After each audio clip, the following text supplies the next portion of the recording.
Welcome everybody back into Nerd Sesh. As always, I'm Carson Brebbert. Alongside me is Logan Camden, and today we are going to be covering a bunch around the NBA, starting with a little bit of All-Star talk, because we gave our full All-Star teams just ahead of the official announcement last Thursday, and as always, there is some controversy. There's a whole lot of talk about the biggest snubs, a couple key names bouncing around there, and since we haven't really had a chance to debrief on that, Logan, who is it who stands out to you as the biggest snub this year? The most egregious All-Star snub to me was Trae Young, and I believe we both had him on our Eastern Conference All-Star team, correct? Correct. Yeah, Trae, is a very polarizing player, but I think his statistical case alone makes him a shoo-in. 27 points, 3 boards, and 11 assists per game this season on 43, 38, 86 splits, 59% true shooting. We did some of this trivia, actually. We shot these for our TikTok, so some of these you will see in the coming days. You can check us out over there for some extra trivia content on TikTok at NerdSesh. Slight little plug. Plug talk. Little plug.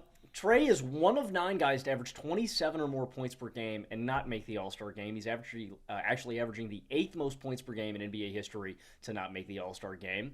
He's also one of 10 guys to average 10.9 assists per game or more and to not make the All-Star game. That's the 10th most assists per game in NBA history to not make the All-Star game. So you couple both of those factors together, the scoring and the playmaking, Trae is leading great offense. The Hawks have an offensive rating of 118.5 with Trae on the floor. That is equivalent to the 6th best offense in all of the NBA. So what I'm saying is the one side of the floor as a point guard that Trae Young is directly most responsible for has been great. And I just don't think he's enough of a defensive liability to justify completely omitting Trae from the All-Star team. And to be frank, I think for most of this season, this is kind of in the best effort that I've seen from Trae defensively as the point of attack guy. So I just don't know how you leave him off. I get that he doesn't have the overwhelming team success, that the Hawks aren't winning as many games as some of these other units, but Trae's job is really freaking hard, and he's doing it at a very, very high level. Again, I just read you off some of the numbers at a historic level to not make the All-Star team. And when you're looking at other guys that made the team, I know they can get convoluted with the requirements for the All-Star game. Again, starters, 2 backcourt, 3 front court, bench, another 2 backcourt, 3 front court, and then you have 2 wildcard spots. So it gets a little hard when you have those restrictions. But just point blank, players that I would take him over on the All-Star team, I would take him over Julius Randle. I just think that Julius Randle is a very inconsistent player. His job is not nearly as hard as Trae's, and he is not nearly as responsible for the Knicks' success as the surrounding pieces, right? The Knicks are a great basketball team, and Julius Randle is the number 2 there. Tyrese Maxey, I would have Trae Young over. Again, Tyrese is the number 2 on his team. Jalen Brown, you could argue he's the number 3 on his team, behind Kristaps. Paolo Banchero, again, I think he's a part of a great conglomerate. So while Trae Young's team is not great, Trae is great. And I just think we're rewarding team success, winning records over the players who are more deserving. This is another historic offensive season, Carson, for Trae Young. And I think it's a historic omission from the All-Star game. We did this last year. He was averaging 26 points and 10 assists a game, and he was leading out the best offense in all the NBA when he was on the floor. I think Trae's the biggest All-Star snub this year, and I also think De'Aaron Fox was probably the second biggest snub. But for me, this is back-to-back seasons where Trae Young should have been an All-Star lock, and he was completely snubbed. I agree. Trae should have been on the team. He was for both of us. And it's really an interesting dynamic, Logan, when you feel like you're on something early. Like, there's all this talk after the Eastern Conference Finals run back in 2021, or even earlier in his second year, when Trae is putting up these monstrous numbers of, is this guy the next generationally great point guard? And I always had real issues with his play style in terms of how it scaled to winning at the highest level. This overwhelming ball dominance, this refusal to play without the ball, a bit of the reliance on getting to the line over great, pure, efficient shot making, and the fact that he was always a glaring defensive liability, where he has gotten better this year, but still is a minus defensively. So you feel like you start on one side of the argument, being lower on this guy than the consensus. And then those things get exposed, right? He has some ugly moments in the postseason. At the same time, he has some special moments, but really because of team success, because of people disliking the guy and aesthetically his play style, the pendulum swings so far that now you become an advocate for the guy. That's what I feel like my arc has been for Trae Young. Like, I've never seen myself as a Trae Young guy, but now we're seeing things thrown out there that are just ludicrous and are disingenuous. Like, first of all, the notion that this year he is an all-time defensive liability. It's just not true. At the same time, I talk about that pendulum again. Now we're seeing things swing too far. Some Hawks guy tweeted today about how Trae is on the path to becoming an elite defender. No, he is 6'1", 165 pounds with a 6'2" wingspan, okay? Physical limitations will prevent him from ever being even a plus defender. But he cares defensively now. He's making more timely plays with his hands. He's improving. There's always a middle ground, man, Logan. That's one of the key objectives of this show, I feel like, is to just find that reasonable middle ground. So people are still trying to say, oh, he is so horrible defensively that inhibits him from being an all-star, which just doesn't make sense, right? Dame has been worse defensively than Trae has. Almost none of the guards in the East have been pluses defensively on the all-star team. Then you do have the team success stuff, which is just like, really? When has being 5 games below 500 ever inhibited you from making the all-star team? The Lakers are 1 game above. They have 2 all-stars, and they absolutely should. Steph Curry is 4 games below 500. Of course he's an all-star. Like, it is reflective of your individual performance. Trae individually is performing at an all-star level this year. You talked about how both in terms of scoring and playmaking output, he's a historic outlier to be excluded from the all-star team. When you combine those two things together, guys to average 25 and 10 and miss the all-star team, it's Trae Young, twice the last 2 seasons now, and Michael Adams, Logan, which we talk about as one of the hilarious statistical seasons ever because the Nuggets were averaging 120-something possessions a game. Their entire brand was to just play comically fast. Him and Orlando Woolridge both averaged 25 points per game that year, but they were terrible. They weren't an efficient offense. They were a 20-win team. So it is historically unprecedented, and he's doing it in a way, Trae is, that is far more legitimate than the only other guy to ever be denied with this sort of production.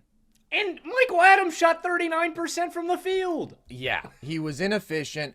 And Trae legitimately does so much to elevate your team offense. Again, when it comes down to making that title push, you need a guy who can play multiple styles, who can easily fit alongside other really good ball handlers. Those are adjustments that Trae still needs to make. But when you give him shooting, when you give him rim finishing, he's going to make you a good offense. And this year hasn't been the best example of that, but he's still been better than Paolo Banchero, who we've talked about, is 4 points below league average in terms of scoring efficiency. The team has been 9 points per 100 possessions better when he sits, when he's off the floor, and they are good because of their great defense. And they're not even that good of a basketball team, right? They're a few games above 500, but it is crediting the face of the team as opposed to who is actually driving the success, maybe on a slightly inferior team, but that's what Trae's doing. I think Paolo will be a better player than Trae Young. I do not think 21-year-old Paolo, as one of the worst volume pull-up shooters in the league, as one of the worst volume scorers in the league, period, still figuring things out defensively and as a playmaker, is a better player than this version of Trae, who has been consistently elevating team offenses, especially in the regular season, for years. Well, I mean, just apples to apples, Carson. It's like, I think they're just pigeonholed arguments to keep Trae out. It's like in a vacuum. If you were starting a team, would you rather have Derek White or Trae Young? You're taking Trae Young 10 times out of 10. It's not a debate, man. Like, it is weird, Carson, because I was on the other side of the fence too. I always said, if Trae wants to actually win something, he's going to have to commit to playing off ball. He's going to have to commit to doing little things, to working on the defensive end. And I just don't understand it. It's like we don't have eyes, man. It's like we don't understand basketball well enough. I don't get how a guy this good is getting left off. And that's why I think it's important, Carson, that these are things that are going to matter historically, right? When people are making arguments for players that are better, that's something that we love to delve in here at Nerd Sesh. We love the historical aspects. Carson and I we're nerds, man. We love that. Yeah. These are things that are going to come into play when people are arguing about all-star teams, when people say, oh, John Havlicek was, whatever, 12-time all-star, whatever Hondo was. Paul Harrison was an 8-time all-star. That's why he's better than Trae Young. Whatever pigeonholed arguments we're going to make, it's like we can't hold these things against Trae Young. He played at an all-star caliber level. He was deserving to make the all-star team, and that's why it's important that we establish the context and the importance that I think we got it wrong. I think just players and fans, I think we got it wrong. To me, this is maybe the worst. Is this the worst all-star snub ever? My bag's not as deep. Who do you think? Is this up there for you then, Carson? This is pretty egregious. I don't even know if I would say it's the worst this year, though, which is complicated Ooh. because I think De'Aaron Fox is having a better season than Trae Young. I Mm-hmm. think De'Aaron Fox is a better basketball player than Trae Young. I think his style is more conducive to racking up those wins, to elevating a ceiling. And that's the key difference. When you talk about the Derek White versus Trae Young conversation, if you're trying to win a title, you already have a couple of star ball handlers. Of course, you would take Derek White. He does the little things, he Mm-hmm. complements those guys. If you are saying we're starting from scratch, can you make us a respectable basketball team? Can you win us 40 something games? Trae is one of the best in the league at doing that because of his sheer impact offensively. And people are griping about team success. He at least got his team to the playoffs the last 3 years without overwhelming talent. That's not something that it should just be taken for granted. That's not a given, even with other star caliber players around the league. The biggest all-star snubs of all time, I would probably have to go with Dame Mm-hmm. in a couple of those years, that 16-17 range. He was a great volume scorer, efficient, doing it on playoff caliber teams, solid efficiency at the very least. And I do think that play style has always been more conducive. But this is a big miss to me because of the competition. When you look out west, it's like, yeah, Fox got snubbed. Mm-hmm. That sucked. I think he's having a better season than Trae. The competition is also a lot stiffer. The west is just more loaded. Julius Randle just doesn't do it for me, man. Doesn't do it for me with his play style. When you look at how well the Knicks have played without him Yeah. so far. And then Paolo, again, I just don't think is at that level in terms of winning impact. I also would have had KP over both those guys I just mentioned. Much more efficient, much higher level two-way impact, just playing a style that is more conducive to winning, more refined in that sense. And I do think Fox, man, 27 and a half points and 5.5 assists per game on 58% true shooting, having a career three-point shooting season, plus 5 on off. The team has been noticeably better with him out there for a team that is 10 games above 500 when he plays. It just sucks to see a guy having that kind of season get left off, especially when he hasn't really left doubts about his playoff performance. Now, I will say, again, I think that stuff gets overhyped with Trae because he had some in this last playoff run and he Mm-hmm. still drove a really good team offense in the playoffs, but people just key in on the negatives with him. Foxy actually wasn't super efficient, but you did feel the stress that he put on a defense. You felt how that mid-range shot making and speed could translate. I thought that they both should have been on, and I thought that KP should have been on. Yeah, and for some additional context behind Fox One, I completely agree with you. I think all three of these guys should have been in there over guys that were selected. And Fox is tough because, again, the West is deep. Fox averaged the sixth most points per game in NBA history to not make the All Star game. And again, when you talk about team success, it's drastic. Yeah. I don't know. Frankly, I'm disappointed. As a Kings fan, I'm very disappointed for De'Aaron Fox. Carson, that one stunned me. I almost expected Trae Young to get left off just because I know how the league thinks about Trae. And it's not surprising because I saw this last year. You know what I mean? If they do it again, it's not going to be surprising for Fox to be left off with when we've seen him make real growth. I mean, it's been a slow process over these past really 2.5 years of basketball for Fox, where we've seen him really grow into his own as a pull-up mid-range jump shooter. And then this year, to see him really make that stride towards becoming a really, really good three-point shooter and, pull-up shooter from distance, it's just disheartening. It's really disappointing, man. Yeah. I'm stunned, especially about Fox. I'm not as surprised about Trae, but I'm really stunned about De'Aaron. These are the two guys last year, man, who on the initial all-star teams at the very least were left out. Fox ended up getting in, but it's also just really surprising that both Kings were left off. I get that Yeah. they're not like an elite team, but they're a damn good team with two clearly all-star caliber players, and it's just surprising to me that neither one of them would be given that credit. But at the end of the day, Trae is very likely going to get in the East because Randall and Embiid, doubt that either of them will be able to play. Embiid certainly won't.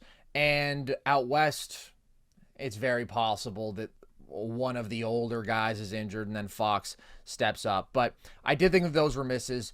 When you ask about the all-time question, just a couple other dudes who have popped into my head. You do have that Neek season where he was scoring like 27 a game, didn't make it. Now, the efficiency, not great. I'm not as high on Neek as some, but still surprising. we did shoot another video about like the most productive assist guys to miss the All-Star team. And I specifically said there's no way that KJ had one of these seasons and didn't make it. And he actually had 2 of them. And I think really surprising, KJ, I kind of forgot when we were answering those, but it's 5-time All-NBA and 3-time All-Star only. So there's a couple years, 89 with the Suns. He's averaging 20 and 12 on a really good team, an elite offense. He's scoring with great efficiency. He doesn't make it. There's a Clyde season in the late 80s where he was on a really good team, maybe not doing peak Clyde stuff, but close to it. So there are a fair share of examples. And in recent years, it's only gotten more egregious just because of the depth of the competition. You think about the Book years where he's averaging 27 a game on solid efficiency, but the team success in that West, in that backcourt specifically, it's just tough to carve out a spot. So all-star snubs are nothing new, but it is always a bit of a bummer. Expand the teams to 15, as we have been saying. But you know who does not get snubbed for the all-star game, Logan? The dudes who have spent decades building up a reputation. And it feels like there's been sort of a prominent dialogue recently about something that we actually addressed in a mailbag question last week, which is that the faces of the league are still the same guys who have been the faces of the league for a decade or even more in the case of a LeBron or a KD, that being those two and Steph. If you had to take one of those old goats for a playoff run this year, out of those 3, who would you take, Logan? It's a tough question. I think I'd take LeBron, though. And wow. I know that's kind of wild to say at 39 years old. This year, LeBron's at 25, basically 7.5 and 7.5 on 52, 39, 73 splits. And really the only concern I have with taking LeBron is the effort question, right? Possession to possession, is LeBron going to give me 100%? And I don't think so. But I think with everything else that he gives me, I would still take him. I trust him to step up his game in big moments and to take his game up a notch. He's still as imposing and downhill as a physical force as ever. He's still a great floor general and playmaker. And, you know, this is a real career shooting year for what we've gotten from LeBron in the past couple of seasons. So the skill is still there. I still think he can take his game up another level. My only question really is about effort. And that's why I would consider a guy like Steph Curry, because I don't think LeBron's going to give you 100% on defense. And Steph's 2 for me. KD's probably 3 out of this bunch. And, I'd be happy to take any of these guys. Steph I would consider because with LeBron, like I said, you're not getting that same defensive impact, so defense really doesn't really factor in at all to me on this question. You think about Steph's gravity as a shooter, all the attention that he demands. Steph's going to take his game up a notch in the playoffs. He does not fear the big moments. Like, take that Kings series last year. Young team trying to slay an old dragon. The core of Curry, Draymond, Klay Thompson. I mean, the veteran guard just stepped on their necks in the big moments and finished them off. They just big dogged the Kings. And Steph did. When they needed to, Steph stepped up. So it's close for me between Steph and LeBron, but even though LeBron's 39, man, I think there's another gear for him to kick into. And the ironic part is just the Lakers just have to get there again. Like, again, last year, man, everybody wrote the Lakers off, Carson. Everybody called us crazy.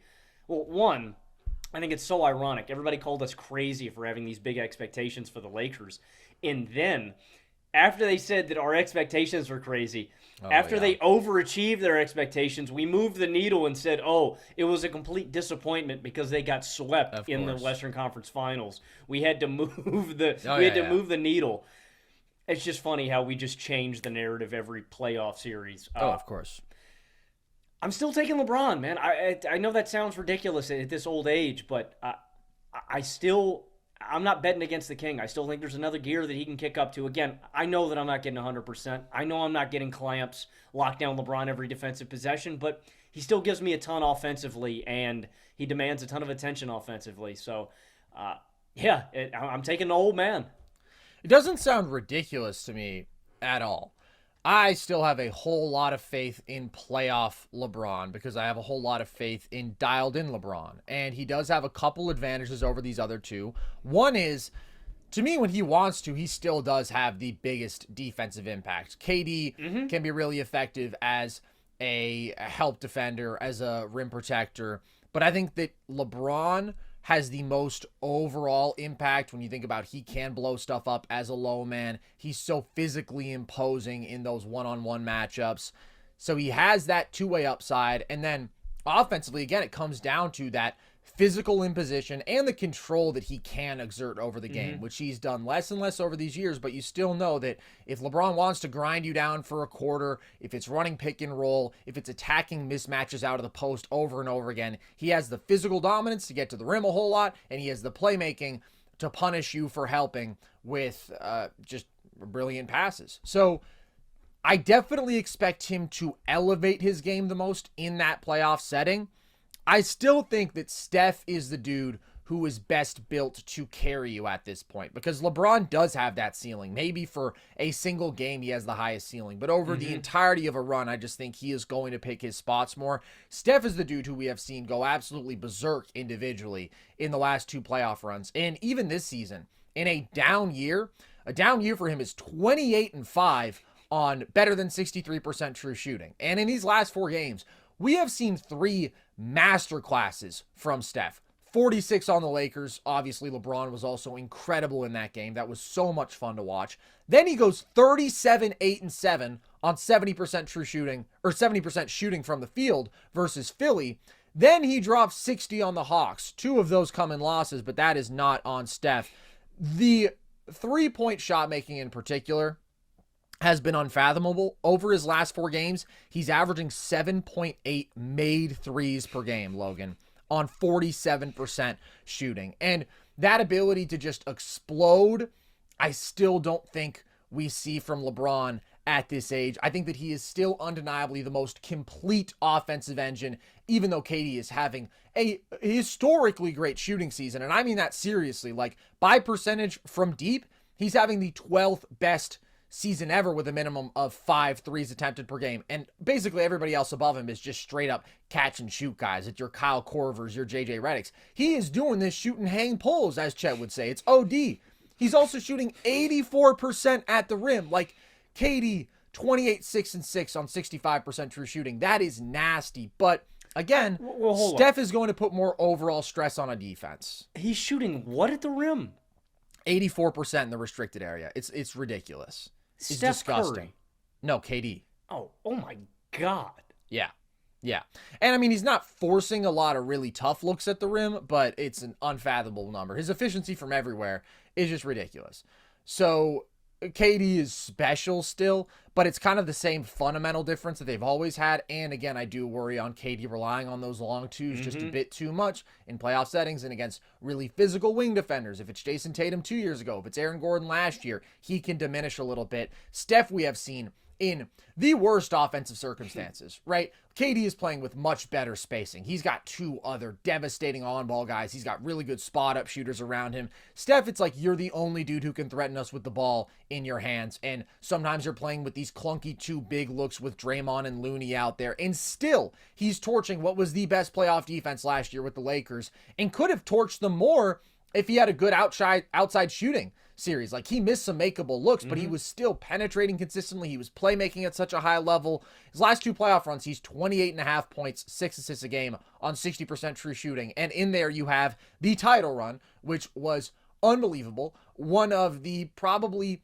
15 to 20 best individual finals performances we have ever seen over the course of that series. Then you have the Kings series, where Steph reached as high a level as a scorer as we've really ever seen from him. Game 7, one of the 3 best games he's ever played. And then again, he still controlled that Lakers series in such uphill circumstances. So to me, he's just the guy in the last 2 postseasons who has proven it. He is the guy who doesn't have a Devin Booker to lean on, doesn't have an Anthony Davis to lean on, doesn't have a Lakers team defense to lean on for stretches, or even the secondary creation from Austin Reeves and D'Angelo Russell. And he still, just through that sheer offensive force, can will you to win these playoff series. Maybe it doesn't happen this year, but I think that's because of issues with the Warriors supporting cast. Individually, it's close. I think you could make a case for any of these guys, and in their circumstances, it's going to be easier for LeBron or for KD to be the guy who actually wins a playoff series, or maybe even 2.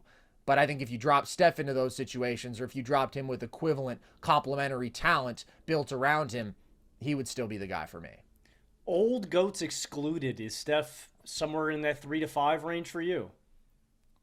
I think so still. Yeah, it's getting tough this year, man. Yeah. It's getting tough with the ascent of SGA. He's got to be somewhere in that mix. But Steph's just proven it so many times.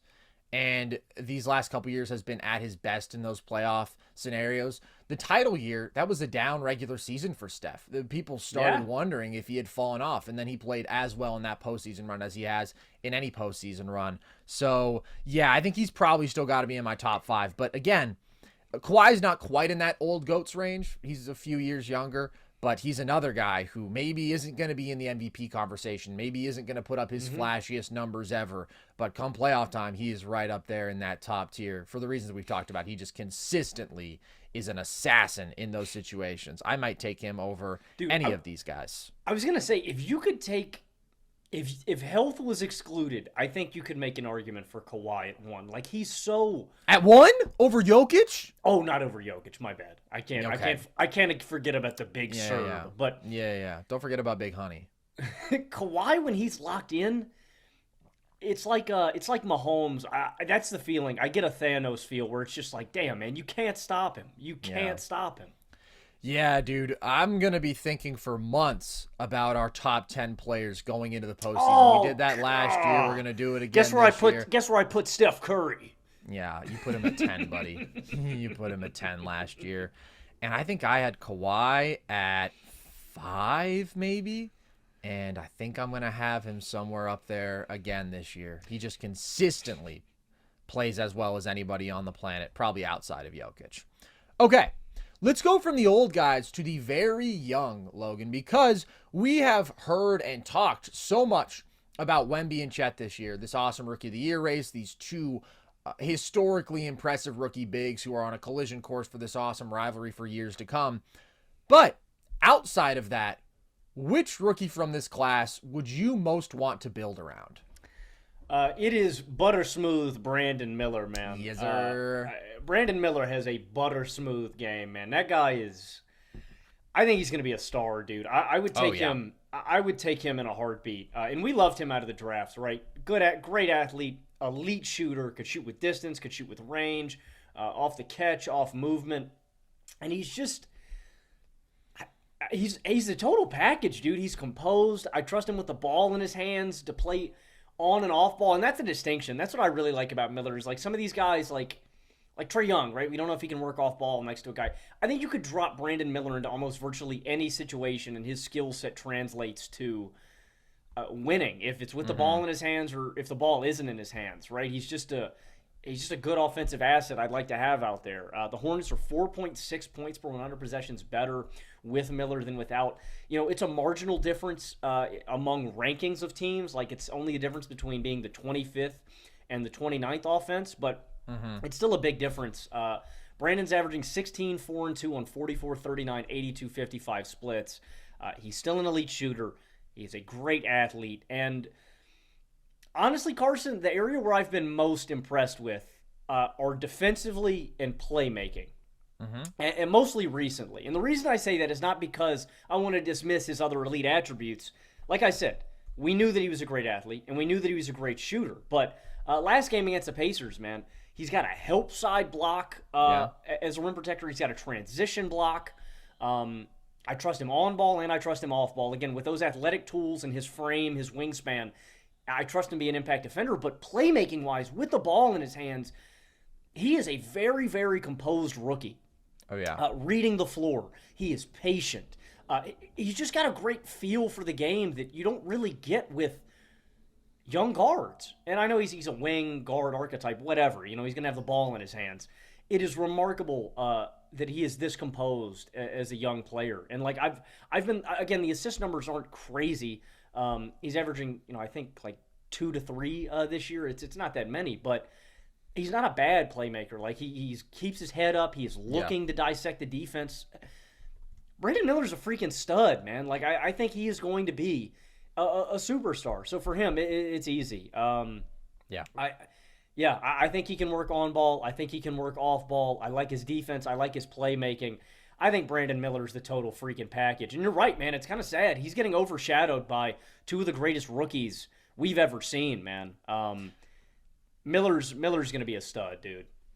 I'm waiting for him to get his just due, man, because I can't remember a prospect in recent years who just got more arbitrary hate and seemingly people preying on his downfall than Brandon Miller. Now, just speaking seriously, if it's because of his involvement in providing a murder weapon, I understand that, but that didn't seem like that was what was driving it. In fact, it seemed like people got pissed when that got brought up. Like that ignited a pretty unjust war against Malika Andrews, being like, oh, why would you talk about this obvious thing that is hanging over everything surrounding this kid? So yeah, I would understand some frustration around his involvement in that, but it literally just felt like people were like, hey, Scoot is sick. I've been watching Scoot highlights for longer, and I talk about the archetypes that NBA fans love. NBA fans love tough buckets, and they love crazy athletic guards. They love Russell Westbrooks, they love John Walls, and they love Scoot Hendersons,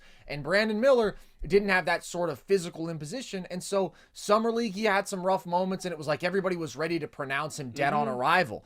And any rough moment early in the year, it felt like people were celebrating.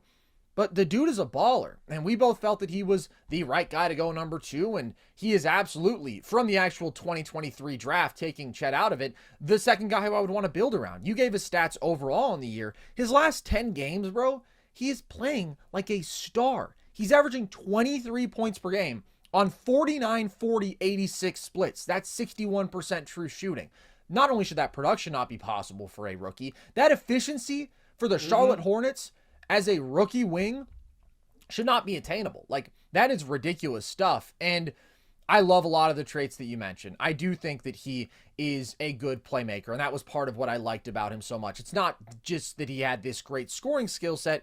It was the fact that you could see him so intuitively fitting in multiple situations and having a multifaceted impact. Defending on the perimeter, he would take on point guards at Bama, but also as a secondary rim protector with his length. He was a really good rebounder in college. And you see those defensive traits come out at times. He did have a couple really nice plays at the rim in this last game. And I do think that he has good playmaking presence for a wing, especially for a wing of this age, right? He'll float the lob out of pick and roll at times. He's an unselfish ball mover. But it really does come down, first and foremost, to just big-time shot making. He's 45% from mid-range. He's 38% from deep. He's been really good on pull-ups. He's 42% on floaters, which maybe isn't like a great number, but the comfort with which he puts those intermediate shots up out of pick and roll for a 6'9", 21-year-old, I really like, and I love his change in pace. He's got those hesitations. He can just shift gears. The all-in-all pick and roll game, the playmaking, the pace, the shot making is so impressive to me. And then he has really a Paul George-esque blend of on-ball and off-ball effectiveness. PG is Brandon Miller's GOAT. He started a movement of the youths coming out and saying that PG's the GOAT. Brandon Miller's his own GOAT, man. He's his own GOAT, which is pretty hard. But PG was also like consistently a comparison for him. Because you see the fluidity at that size, 6'9", as a ball handler. PG, I think, is a more explosive athlete, but Brandon Miller is still a good athlete. They have the special shooting, and then, yeah, the solid playmaking, the plus defense. Like, there were a lot of things that were intuitive about that. But when you think about the willingness to move off ball, to curl around screens, the ability to shoot off movement in those tight windows, like, Brandon Miller is just phenomenal in those situations. So I think that this guy is stamped as a future star. I think he's going to be all NBA. I don't necessarily see an MVP level ceiling for him, but I think he's probably kind of like PG, a solid number 1 or a really ideal number 2 down the line. And I do want to ask you, Logan, who do you think is the better asset long-term for Charlotte? Is it him or is it LaMelo? Ooh. Yeah, think on that one for a second.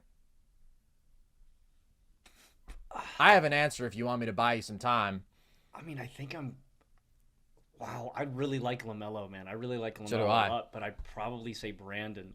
I'm telling you, I have rarely seen this level of composure as a ball handler from a rookie, especially a rookie wing at this. Like, I think that is so encouraging, Carson, that he can handle like this, that he's so comfortable in the pick and roll, that he's like, I think Brandon's just he's a baller. Like, I think Brandon is a baller, man. I think he is bred to ball. Damn, that's tough. I think the defensive aspect of it. I think the that I buy into Brandon as a playmaker. I think it's Brandon, and LaMelo has his health concerns too, which is Yeah. a red flag. So wow, man, I think they're both studs, but I'd say I'd probably invest more heavily in Brandon Miller. Yeah, the health is obviously a factor, but even just 1-to-1 as pure basketball players to build around, I much prefer Miller's archetype. I think he can be better in a vacuum, but I also think LaMelo, as we were talking about with Trae, there is a bit of a ceiling to the defensive liability, super ball dominant, heliocentric, at times questionable shot selection guard. And although I think that LaMelo is really, really good, having a wing who can play multiple different roles and is going to score efficiently and do all of these complementary things to maybe your lead guard, your number one option offensively, but can still give you 25 a night. That's something that every single basketball team wants. And I think that that's what Brandon Miller is. Whereas with LaMelo, it's going to be a bit more complicated finding that winning fit. Yeah, and to add some context to that too, these are limited sample sizes per game. Brandon Miller right now is an 100th percentile cutter, and he's also a 93rd percentile handoff player too. I mean, you can run, actions for the guy that are going to lead to great offense. I also, Carson, I think there's one more guy that people would point to, and that is Scoot Henderson, and I think we should open this up to a conversation kind of about Scoot versus Brandon, because that was a hot button topic in the draft. We both liked Brandon, and mostly because of the perimeter game. And I watched Scoot's last game against Denver. I am a little bit concerned about Scoot and what he can do long term. And the only reason I say that is his perimeter shot and his perimeter game. I also want to preface this by saying, too, that I think Portland is a really difficult situation to overcome. There's not a lot of talent there. There's not a lot of other guys to lean on. And I do think Scoot's going to get better with time, right? We're not expecting him to win games. This is the time for him to make mistakes, to grow. And so I don't want to rag on him too much, like I won't completely write him off, but Scoot's not a great shooter. When he takes a pull-up jump shot, I'm like, that's not a great shot. I want Scoot to get fully downhill. When Scoot takes a three, that's not a great shot. He has a certain carelessness and recklessness with the ball. And again, he's a rookie guard, so I don't want to criticize Scoot too heavily, but I've kind of been underwhelmed this year a little bit by Scoot. And again, there's a lot of factors. Rookie guards are normally inefficient. This is a bad situation, but he's really far away as an intermediate shooter in the mid-range, as a three-point shooter. He hasn't been great in terms of change of pace, of creating separation with guys on ball. I don't know, man. I'm concerned about Scoot long term, and Scoot versus Brandon Miller is not nearly as close as it was draft night, now that we have tape on these guys. I do agree with that. I'm definitely higher on Miller, and I was to begin with. But yeah, the margin has increased. But I wouldn't say that I'm concerned about Scoot long term. I think it makes sense that he's had some real growing pains. He is this hyper athletic guard who, can be a little bit out of controls at times and isn't in a great offensive situation. And the jump shooting thing is just going to take time. There was no reason to expect that Scoot would be an efficient jump shooter at this level. He was 20-something% from three in the G League. He was better for mid-range, but still inconsistent there. But I don't think that his jump shot is by any means broken. I think he is very comfortable taking it. He has been shooting it a lot better as of late. Over his last 10 games, he's 37% from deep on 3.5 attempts per game. And he's still a special athlete. It's the explosive first step. It's what he can do around the rim vertically, but it is also his strength, his frame. I still do like his vision as a playmaker. I still like his two-way upside.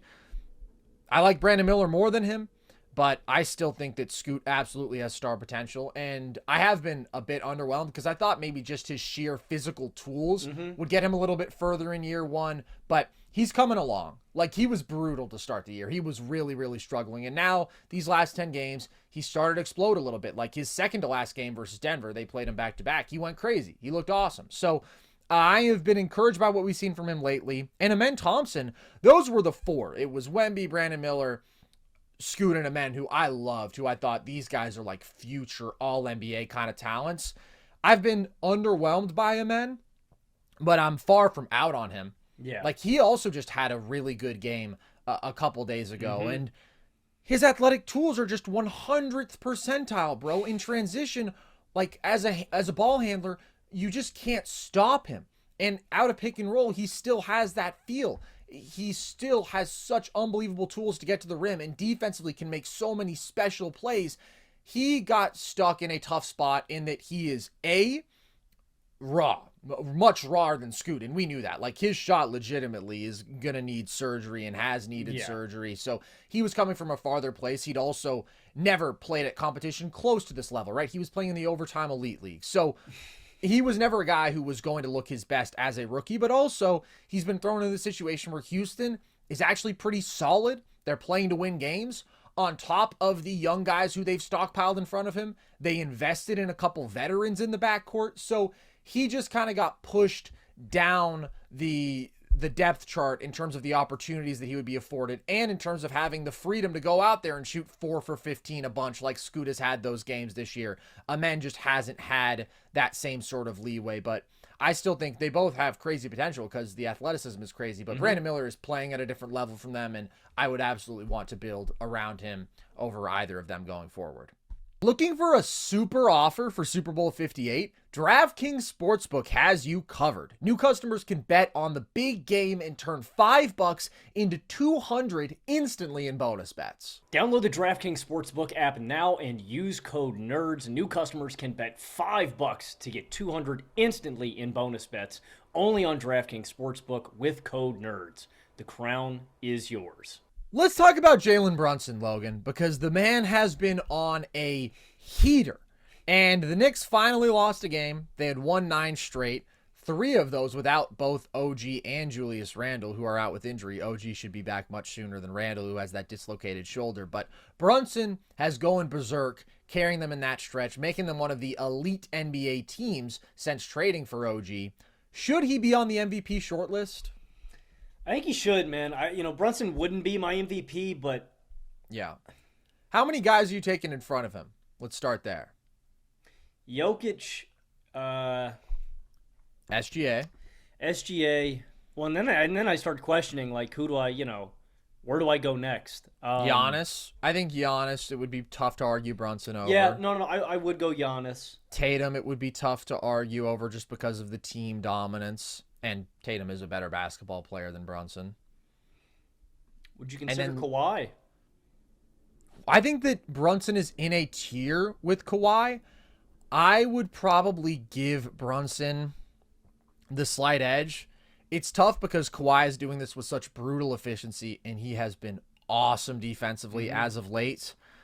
But I do feel like Brunson is more singularly responsible. Yeah. Like, Kawhi is able to lean on PG and Harden in a way that Randle may be an all-star, and he has these good stretches in the regular season. But again, he hasn't even been out there, and that offense is still producing at a high level. And there was a stretch once OG came back where it was like, okay, the Knicks are unbeatable because they have the number 1 defense in basketball, but they've consistently been an elite offense. They've consistently been 6th, hanging right around there in offensive rating. So I think Brunson has just had to bear more of a load this regular season than a guy like Kawhi, and has done an unbelievable job.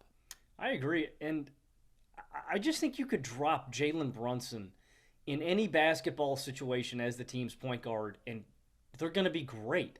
The Knicks, Carson, the Knicks are my favorite team to watch in basketball, and it's not close. I mean, they are, again, I don't want to get hyperbolic while we're here, but it gives me a joy that I have not felt since watching the old Warriors teams or the old Spurs teams, the level of seamless, unselfish team basketball that they play. I'm just happy. I'm glued to my TV when the Knicks are playing basketball. They are. And then with that, it's beautiful, man. The fact, because when you play this team basketball where you're sharing it and everybody's getting involved and you're all playing together as a unit, it directly translates to the defensive side of the ball too. And they play with such grit and heart and fight, man. Like, I just wish more teams had this identity. The Knicks have such a solid identity, man, and it is led out by Jalen Brunson because we can't take him for granted, right? Josh Hart, Dante DiVincenzo, Isaiah Hartenstein, OG, Deuce, they all play their roles really well, right?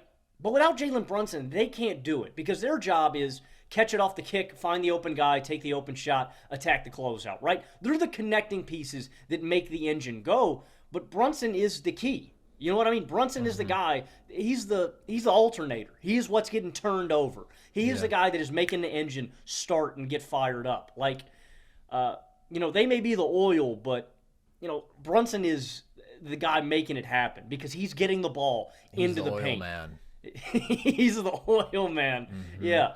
He's the blood, man. He's the life force. Brunson is getting downhill. Where's the blood in the car? Well, the blood's the oil. Oh, yeah, I love that. Yeah. Without Brunson, it just doesn't work. And he's so good in transition, in the mid-range. That's something that I just think we take for granted. Like, I love it. Brunson is not concerned about getting his own. Brunson is not concerned. Brunson wants to win.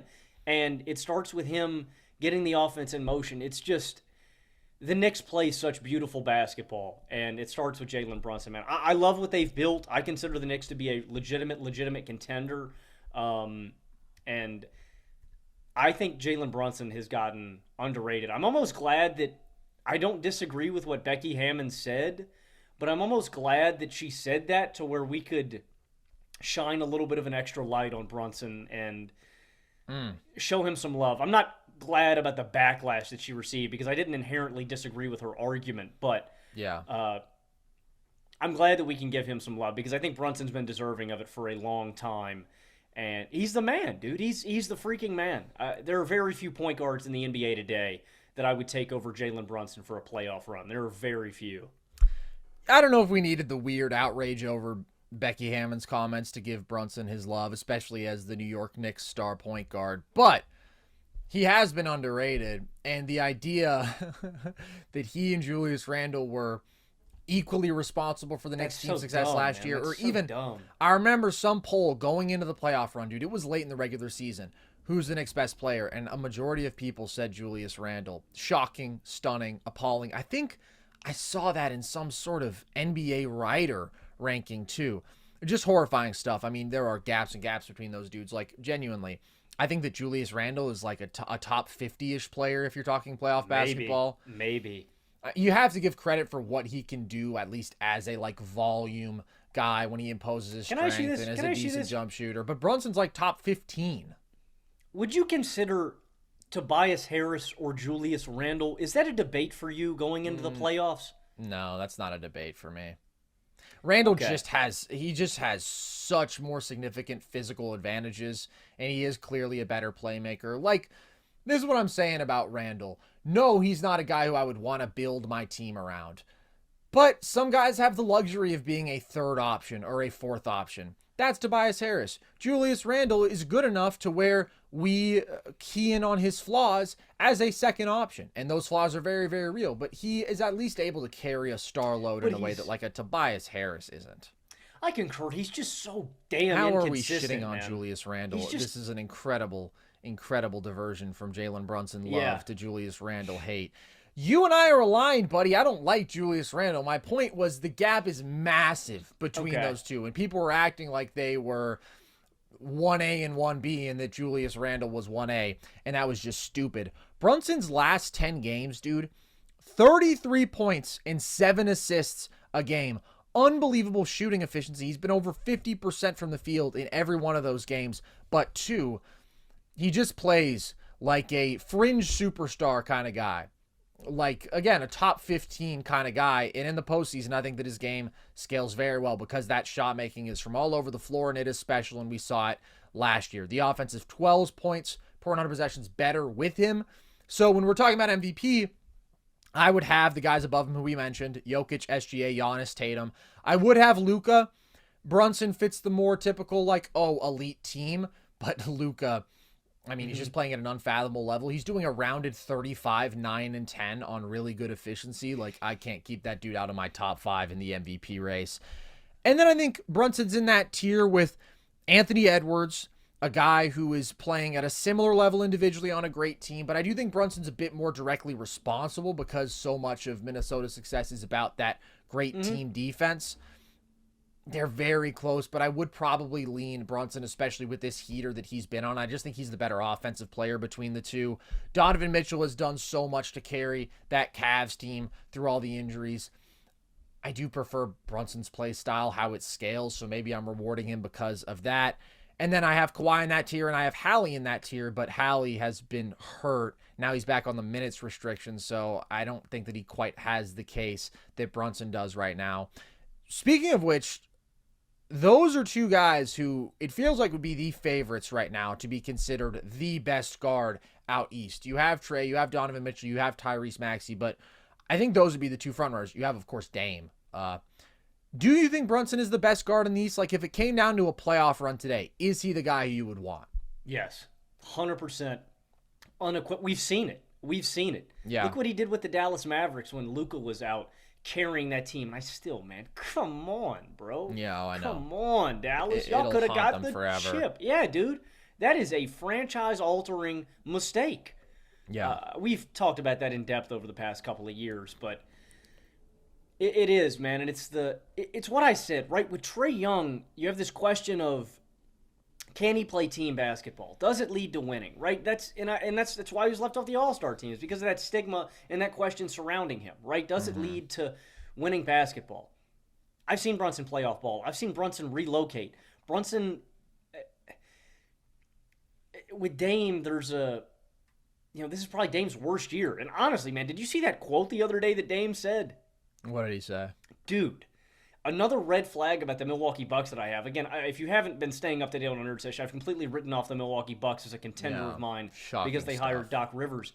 Dame said, dudes say that they play clear-minded and they play empty-headed and that they're like super clear. He said, I'm going through a divorce, man, and I got kids. Like, he just sounds like he's going through it and he's really clouded on the court. Jesus. Like, I don't know about you, Carson. He's got to get that out through his music, bro. Something. He's got to spit. Get in the stew, Dame. Fix this, bro. For real. I mean, I feel at peace on the court. I feel at home. I am literally at my happiest when I'm playing basketball. Logan compares himself to Damian Lillard. Not in that case, but we got to count up the tally for Logan comparing himself to NBA players as of late because it's getting to be too much. I'm just saying, my man. Look, it's getting to be too much. You can't. I'm having you talk fun, about. Man. I go into a pickup run, I spot the shooter, and I say, "I'm getting you the rock, man. I'm gonna make you a priority." I do, bro. And I'm then you say, the rock. "That's what ex NBA stars should be doing." Settle down. Anyway, I'm clear-headed on the court. I'm not an NBA player, but I'm clear-headed, right? Dame, that scares me a little bit, and this has been a down year for Dame, so I'm gonna take Brunson. Yeah. Tyrese, I think his job is a little easy, or I think his job's a little easier playing alongside Embiid. I trust Tyrese. I trust Brunson's playmaking chops more. That's the only guy that I would consider. And Donovan. What about Halliburton? No, that's what I'm saying. Halliburton's the only guy that I would consider Okay. to be in this conversation with Brunson. Like Donovan's interesting too because I've seen Donovan go nuclear during a playoff series, but I think Brunson's game's a little more consistent, right? We've seen Mitchell lull himself into pull-up threes, lull himself into pull-up middies, kind of completely ice out his team for quarters. Legitimate quarters where he says, hey guys, I'm going to dribble the ball 5 times, then I'm taking a 3 at the top of the key. Yeah. Hallie is interesting because Hallie also has that seamless, easy offense. He's an elite pull-up jump shooter. He's an elite perimeter shooter. I like Brunson's physical imposition a little more, and that's why I'm going to say that I'd take him over Hallie. Hallie's probably the better playmaker. He's probably the better shooter. He's got elite touch. But Brunson has the best footwork of any player in the NBA. He plays with that physical imposition, and he just gets downhill into the lane more, man. I think I'm not going to say he leads to better offense than Hallie, because Hallie leads out elite offenses. Brunson's number 1 for me. Hallie's probably 2. That's a close debate for me. Brunson's number 1, though, man. I love the freaking Knicks, and I love Jalen Brunson. I love Jalen Brunson, too. The best footwork in the league, that's an interesting conversation. Dude, Brunson's disgusting. He is. I kind of think SGA might have him beat. SGA's nasty, the step-throughs, and the overall paint navigation. That's for the guards, and then I think there's some bigs who can get pretty nasty with it. Joker. Jokic, Şengün has got pretty crazy Yeah. footwork, but there's no question, like, what Brunson does as a guard is absolutely disgusting, and yeah, he gets to his spots at will, and that's part of it. I think Hallie is the competition here. Dame is a more egregious defensive liability than a guy like Brunson, because at least Brunson plays with better instincts positionally. He's a charge-taking machine. He's just a smarter, more high-effort defender than Dame right now, and they both have real physical limitations. Hallie is probably the best regular season guard in the East, and he's clearly a better playmaker than Brunson. And he's clearly a better three-point shooter. I know that Brunson is now more efficient, but I think Hallie's volume, the degree of difficulty, while maintaining crazy efficiency, he's an unbelievable pure shooter from deep.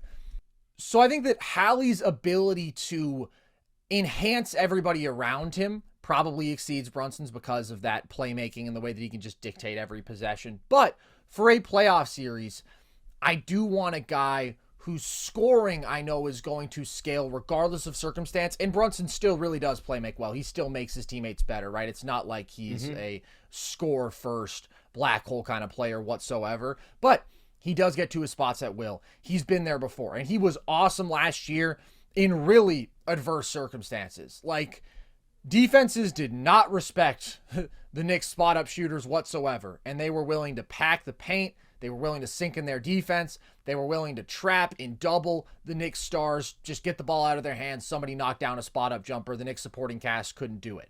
Julius Randle fell apart in those circumstances.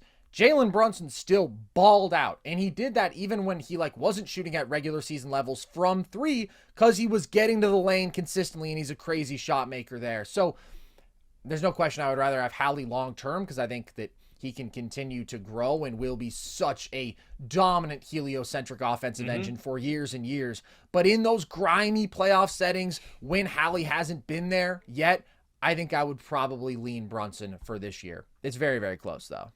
And I think Hallie's a little bit of a defensive liability too. Slight frame. He is. Can kind They of all get picked are. on. They all. You're right. Yeah, I think that's right. I would probably take Hallie long term too. I think he's just going to do this for the entirety of his career. But Yeah. I do trust Brunson a lot more in a rock fight, man, in a grimy game. We've just seen him in built those for settings. Yeah, He's built for that. He's built for that. And that really matters. All right, Logan, we got to talk about a little bit of unfortunate news here, because Joel Embiid is officially having surgery on that torn meniscus that we learned about at the end of last week. Comes, of course, in the middle of a career season. He could be done for the year. He could make a return for the playoffs. That's really the earliest he could be back is April. It's going to depend on whatever route they take for his recovery. Just a series of unfortunate moments for him if it's his entire career being set back 2 years due to injury. The consistent injuries that he's had since making his NBA debut. Some of the playoff shortcomings. Do you think he's the unluckiest player ever? And if not, who do you think that is? I don't know about ever. I do want to get some context to how historic of a season this is first. Like you mentioned, he's going to have surgery soon. Best case scenario, an NBA insider has said 1 to 2 months is the best case scenario. I think that's ambitious. This is one of the greatest statistical cases in NBA history. We're going to do a quick trivia break here, Carson. Let's go. He has the 11th most points per game in a single season in NBA history. Can you name every player above him? Yes, I can. All right, let's start with Wilt Chamberlain at 50.4, and then he's got 4 other seasons above this. We have MJ scoring 37.1. We have Kobe at 35.4. We have Rick Barry at 35.6. We have James Harden at 36.1. We have Elgin Baylor, his 38 point per game season, and that's wraps. That's the sweep, man. Yeah. He is one of 2 players to average 35 points per game and 6 assists per game. That's just him and James Harden. And he's only one of 3 players to average 35 points per game and 11 rebounds per game. That's just him, Wilt Chamberlain, and Elgin Baylor. It's a historic campaign. 35, 11, and 6. We have quite literally never seen anybody put up that stat line. It's the most efficient 35-point per game season ever. 64.5 true shooting percentage. That's 2.9% higher than the next closest 35-point per game season. That's just 2019 James Harden. And if you expand this to 30-point per game seasons, it's the 8th most efficient 30-point per game season ever. And you talk about his playoff shortcomings, Carson. He really has fixed his biggest flaws this season. We've talked about it in depth. Disgusting efficiency and volume from the mid-range. His shot has been on. He's scoring the most points per game from 15 to 19 feet in the NBA on 56.4% from the field. That's third field goal percentage-wise behind Halliburton and DeAndre Ayton. And he's shown great development as a playmaker. Decision-making out of double teams, consciously weaponizing his scoring to create shots for his teammates. It really is an unfortunate injury and one of the greatest seasons in NBA history, bar none. My question, I wonder if, and this is a freak injury, like this just, the circumstances, he just rolled up on it. Before we get into unluckiest player ever, I just want to ask you, Carson, do you think he needs to lose weight? Do you think like dropping 20 pounds would help the bear on his knee? It's always tough for big guys because big guys just inherently moving up and down the floor every possession. Yeah. It is really tough on their knees and on their body. Do you think dropping like 15 to 20 pounds would help Embiid? I don't know, man. He wasn't this big coming into the league. He was probably 30 pounds lighter, and he missed 2 full seasons with foot injuries. Like, I think he's just one of those dudes whose body's just built to be injured. I do think Embiid is one of the most unfortunate. I wouldn't say I wrote down 4 guys. Some injury concerns. Bill Walton, I would consider one after hitting his apex. Carson, he had 38 orthopedic surgeries in his career. That's ridiculous. I mean, foot, back, ankle, knee, constantly beat up. Greg Oden, Carson wrote a rap about Greg Oden. Golly, man. Yeah. And for him specifically, 3 microfracture surgeries in the same knee is just brutal. You just can't sustain that. Brandon Roy completely lacking cartilage. Bro is just naming knees. Trailblazers. Bro is doing the name Trailblazers and game. Then outside of injuries, Sam Bowie, LaRue Martin if he had gotten his shot, Sidney Wicks if he had been in the right situation. Yeah, I was getting there. Then, Jeff Petrie. Why didn't we ever see Jeff Petrie play longer? He actually was cut short by injury. The Blazers actually do have a pretty brutal injury history. The only guy that I wrote down here that wasn't injury concerns was Jerry West, just because of the brutal circumstance that he lost the finals in. Well, there's one guy a little bit unluckier than Jerry. Yeah, Elgin Baylor, shout out.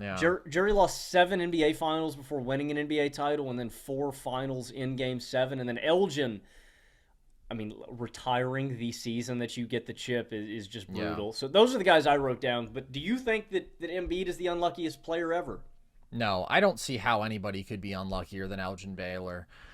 When you just consider the consistent individual dominance, right? 10 times first team All-NBA.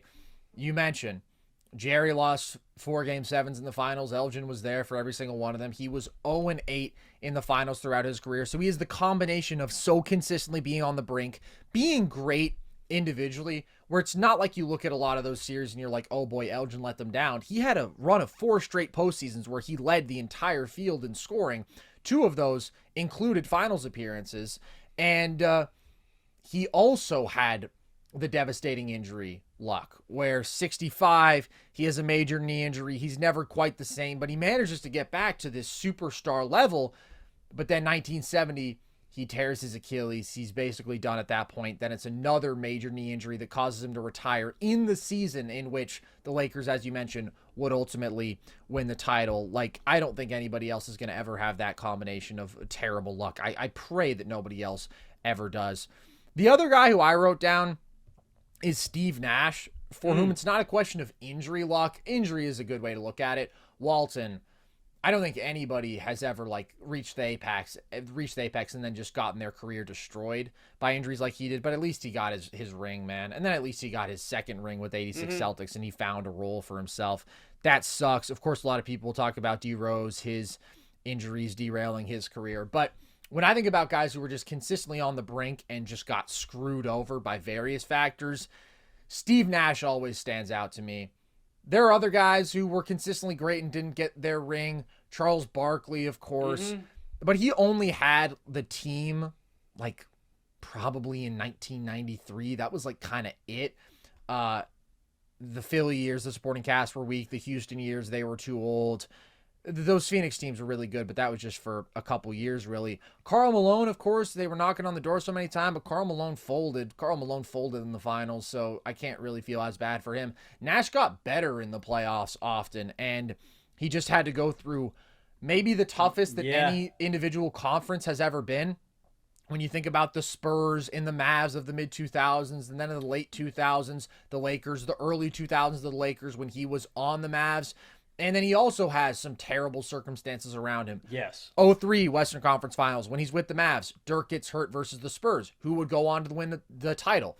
In the 06 season, he loses Amare Stoudemire, still wins 54 games, still makes them a great basketball team, still gets them to the Western Conference Finals, but is down one of his key guys.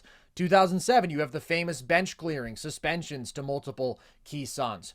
He lost to future champs in the Western Conference Finals 3 separate times, in 03 to the Spurs, in 05 to the Spurs, and in 2010 to the Lakers. Also lost to the Game 7. Yeah, also lost to the 06 Mavs, who were a great team that would ultimately lose in the finals, and lost to the future champion 07 Spurs, basically in the Western Conference Finals. Like, that's how everybody treated it. People treated that series like the NBA Finals, because it was the Cavs coming out the other side. They didn't know that yet, but like, those were the 2 best teams in basketball.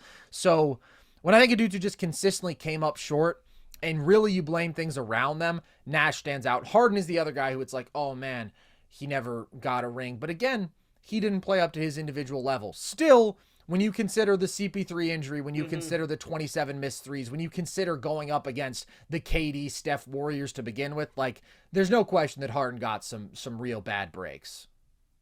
I think Nash is a good pick too. Nash would definitely be on my short list. Yeah. I mean, yeah, just never materialized, man. Yeah.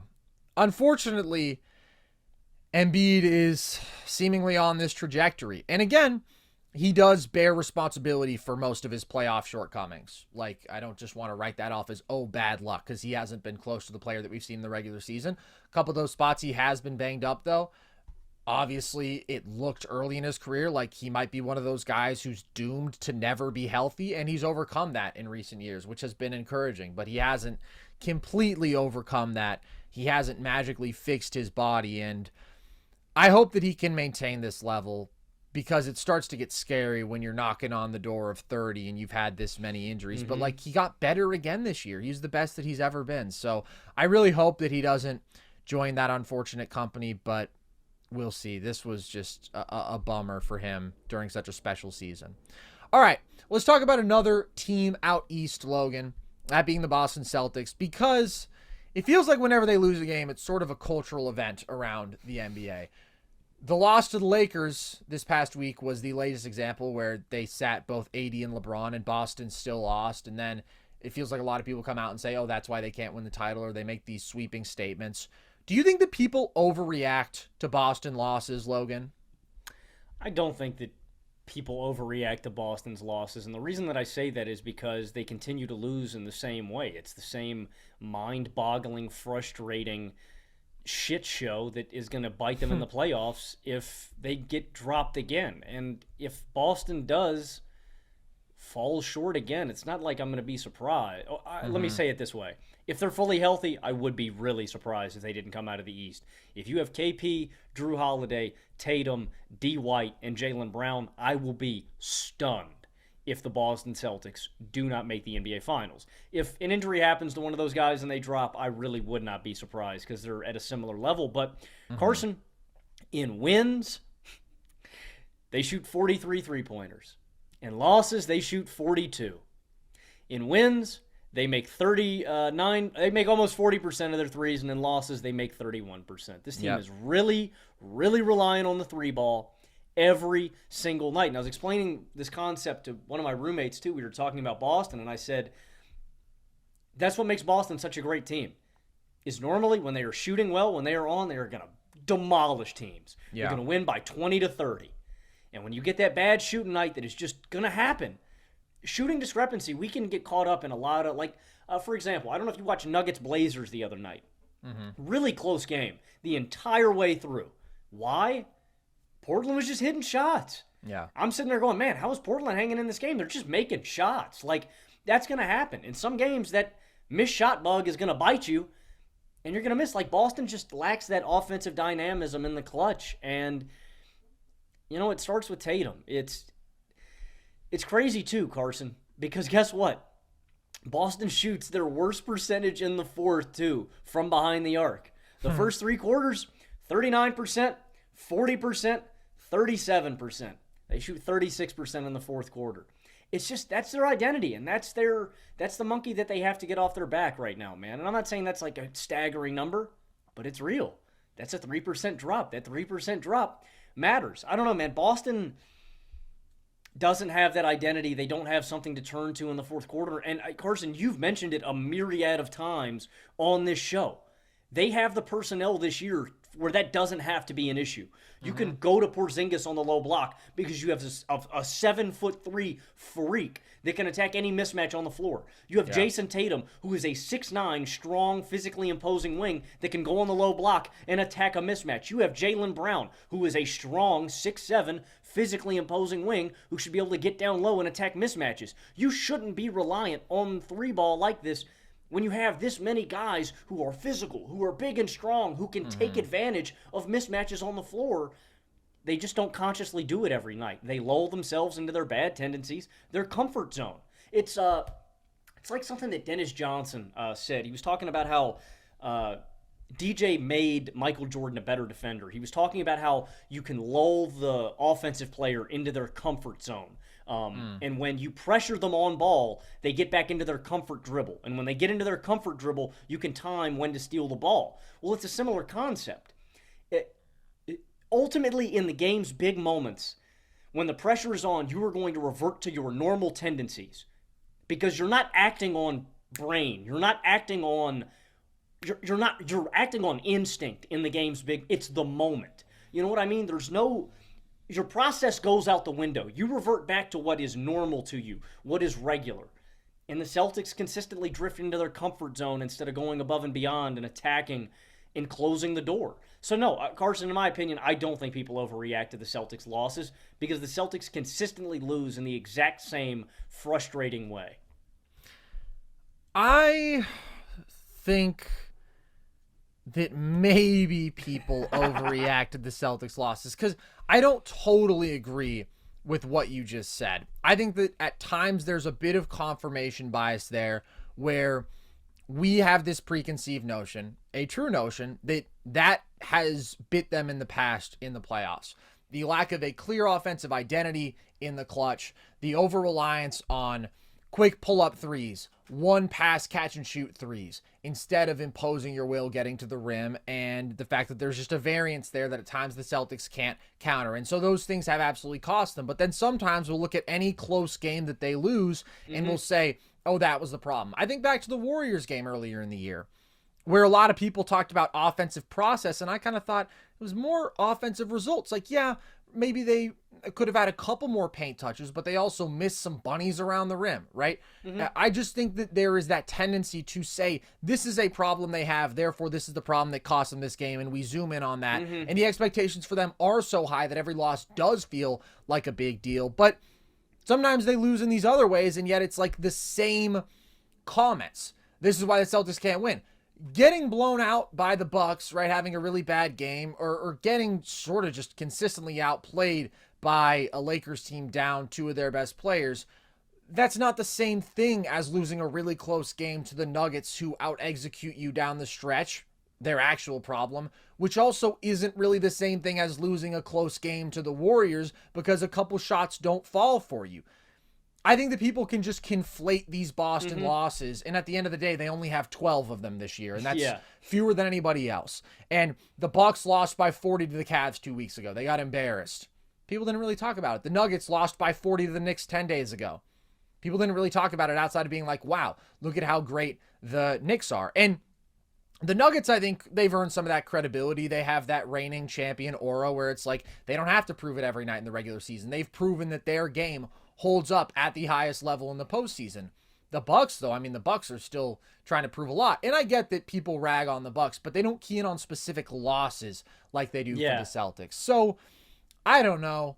I still have concerns about the Celtics, but those concerns only really matter against the Denver Nuggets if they're at full strength. Like maybe the Bucks or the Knicks, if they manage to get really good Julius Randle, could upset Boston. But I would make Boston a heavy favorite in those series. So I understand that the expectations lead us, all people, but very much us included, to focus in on those little things that go wrong in the losses. But they are a great basketball team, and it feels like a lot of people are just ready to jump on any loss. And I think that we're guilty of that. Like, yeah. We've come on here and talked about Celtics losses and what it means for them, because it's a big deal when the Celtics lose. They're that great, but that's kind of the first point. They're that great, and then they have these little issues that maybe keep them below Denver in my hierarchy. And it feels like sometimes the way people talk about it, it's as though those huge issues come before the fact that they're great to begin with. That's fair. That's really fair. I mean, right now, Boston is my clear-cut favorite out of the East. If they are healthy, I'm going to take Boston to win the East. I do want to say one last thing, though, about the ramifications that their offensive process does lead to at the end of games. When you were missing threes, when you were taking threes early in the shot clock, and if you have a lead, one, gives your opponent more possessions. You're not burning time off of the clock. And traditionally, if you're taking and missing threes, that just leads to easier transition opportunities for the other team. So Boston can just spiral. They can spiral. They get into these rhythms. That's the exact word. 100%. It happens. They start taking bad, long threes that lead to long rebounds, that lead to transition, and they consistently are making it harder on themselves offensively and easier on the opposing team offensively. That's very, very real. My point is just that's not exposed every single time they lose in the regular season, and it isn't a death sentence for a basketball team compared to being a bad defense like Milwaukee. Yeah. There's levels to the issues that you can have. They can still be real, and they can matter in those highest stakes matchups, but sometimes you're just too talented. Yeah. And you can't overcome a huge talent deficit unless you're the Miami Heat just by exposing that one issue that the other team has. So that's kind of where I fall on the Celtics thing. I think it's interesting. I think that there's truth to both sides on that. I do, but they're still going to be top dog out East, man. I mean, they're pretty damn good, dude. They're pretty damn good. All right, that's going to do it for us here today, guys. Hope you've enjoyed. If you did, the good news is there's always more Nerd Sesh content. By the way, specifically want to mention that we launched a new series on our YouTube page. We are now doing a trivia gauntlet hosted by our friend Peyton, where Logan and I go head-to-head. We wanted to give you guys more long-form trivia, and specifically we wanted to do more in that head-to-head format, because when it's just the two of us, that's tough to do unless we're just playing a Sporkle quiz. So that's going to live on YouTube only. We're not doing an audio, but it also, I think, looks awesome. Huge shout out to Peyton. He worked up a bunch of visuals to it, so the graphics look great. So definitely go check that out. We want to make that a weekly thing, especially because during NBA and NFL season, we've been so busy that we haven't always been able to do a trivia time or do a trivia podcast. So hopefully you guys enjoy that. We also have, of course, our full shows on YouTube with video. We have the video essays that we do there about the NBA. You can listen to the podcast across audio platforms. Logan already gave the shameless plug for the TikTok, but Instagram at NerdSesh, Twitter at Nerd_Sesh. You can see all of our trivia content there as well. And you can check out our merch if you want. We've got hats, we've got shirts, we got hoodies, we got the flags behind us, all that at thevolume.com. You can also join our Discord if you want to be part of our community, talk NBA, NFL with the fellas. That link is at our Linktree across our social media bios. And with that, as always, appreciate you guys. I've been Carson Brabber. I've been Logan Camden. And this was Nerd Sesh.